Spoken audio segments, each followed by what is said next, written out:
নমস্কার। আজকের নতুন টপিক হচ্ছে কথা বলা,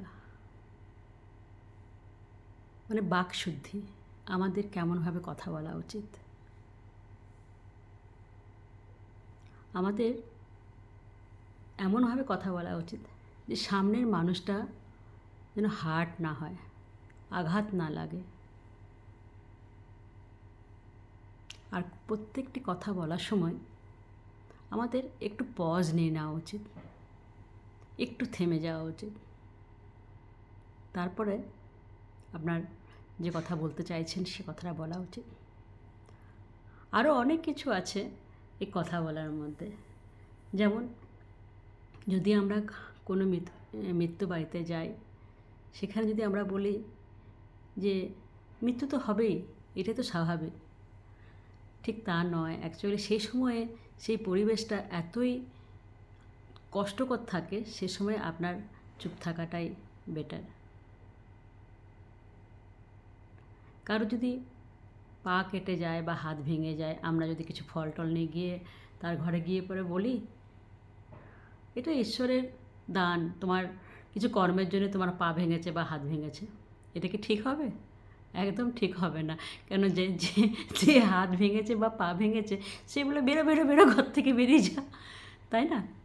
সেরকমই আমাদের কথা বলার সময় সবসময় ভেবেচিন্তে বলা উচিত, সবসময় একটু পজ রেখে বলা উচিত। আর আপনার কথাটা যেন অন্য কারো কানে গিয়ে কর্কশ না লাগে, তার ভেতর থেকে যেন একটা কষ্ট না হয়।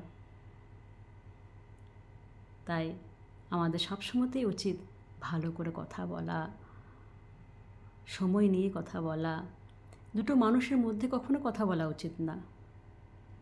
যখন দুটো মানুষ কথা বলছে আর আমি যদি সেখানে তার মধ্যে গিয়ে পরে একটা কোনো অন্য টপিক নিয়ে কথা বলি, তার কি ভালো লাগবে? তারা যে টপিক নিয়ে কথা বলছিল, আমি গিয়ে অন্য একটা টপিক নিয়ে যদি কথা বলতে শুরু করি, তো আমাদের উচিত সে সময় একটু পজ নেওয়া। তাদের দুজনের কথা বলা শেষ হয়ে যাক, তারপরে আমি তার কথা বলা শুরু করব। এরকম যদি আপনার হাতে মাইক দিয়ে দেওয়া হয় আর আপনাকে বলা হয় আপনাকে 5 মিনিট কথা বলতে হবে, আর আপনি 5 মিনিট কথা বলার পরেও যদি 10 মিনিট পর্যন্ত মাইকটা নিয়ে বসে থাকেন, তাহলে ওটাকে আপনার কী বলবো, ওটা আপনার মানে বিহেভিয়ারের মধ্যে পড়ে যায় যে আপনার বিহেভিয়ার ভালো না। আপনাকে সবাই অন্য চোখে দেখতে থাকবে, দেখো মাইকটা হাতে পেয়ে হাত থেকে ছাড়ছেই না। সেরকমই যখন কোনো ডিবেটে আমরা যাই, দেখতে পাই যে এক দুজন অপর দুজনকে দুষতে থাকছে, কিন্তু ডিবেট কিন্তু অ্যাকচুয়ালি তা নয়। আপনি আপনার বক্তব্য রাখবেন, তারপরে আপনার বক্তব্য শেষ হয়ে গেলে সামনের লোকটি তার কথা বলতে শুরু করবে। কিন্তু আমরা প্রায়ই দেখি, যখনই কোনো ডিবেট দেখি, এক দুজনকে লড়াই করছে, একে চাপাচ্ছে, ও ওকে চাপাচ্ছে, আর কথাটা আমরা শেষ পর্যন্ত শুনতেই পাই না। তো সুতরাং আমাদের সবসময় উচিত কীভাবে কথা বলা উচিত সেই প্রসেসটাকে শেখা উচিত। আর প্র্যাকটিস করলে সব সম্ভব। সবই তো প্র্যাকটিসের ব্যাপার। দেখুন, আমরা যখন জন্ম নিয়েছিলাম, তারপর আস্তে আস্তে যখন বড় হলাম, তখন আমাদের যখন স্কুলে ভর্তি করা হলো অ আ ক খ বা ABCD, ওটা শিখতে আমাদের কতটা টাইম লেগেছে? অনেক টাইম লেগেছে না?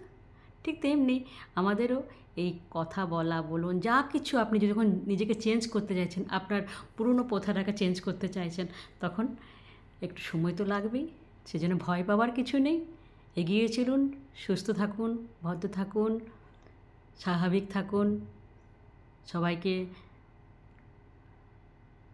দীপাবলির শুভেচ্ছা জানাই। নমস্কার। আর ইচ্ছে হলে আপনি অবশ্যই সাবস্ক্রাইব করবেন আর এগিয়ে যাবেন।